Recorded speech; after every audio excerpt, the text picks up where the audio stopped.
Hello বন্ধুরা, আজ আমি চলে এসেছি আমাদের পাড়ার একটা ভাইয়ের অন্নপ্রাশন বাড়িতে। দেখো এখানে রাস্তা থেকে পুরো সোজা একদম কত সুন্দরভাবে ফুল দিয়ে সব গেট সাজিয়েছে, খুব সুন্দর লাগছে দেখতে। চলো তোমাদেরকে ঘুরে দেখাই।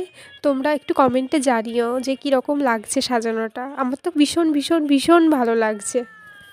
ভাইদের বাড়িতে কিন্তু কোনো প্যান্ডেল হয়নি, শুধু এমনি গেটটা সাজিয়েছে আর ফাঁকা মাঠে ওখানটায় সব কিছু করা হয়েছে। ফুল দিয়ে সাজানো হয়েছে, তারপরে খাওয়ার জায়গা করা হয়েছে, অনুষ্ঠান হবে সেখানটায়ও সাজানো হয়েছে, বসার জায়গা, স্টল বসবে।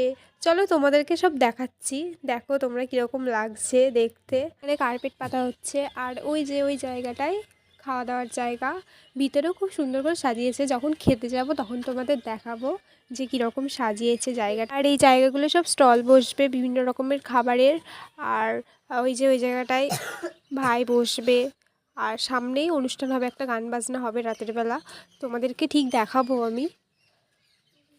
আর এই প্যান্ডেলটা কিন্তু ডেকোরেশনটা পুরো অনেক দিন ধরেই হচ্ছে এখানে, খুব সুন্দর করেছে, যারা করেছে খুব সুন্দর করেছে। আর তোমাদের সাথে দেখা হচ্ছে পরের ভিডিওতে। রাতের বেলা কী কী করব সেটা তোমাদেরকে নিশ্চয়ই দেখাবো। Bye bye.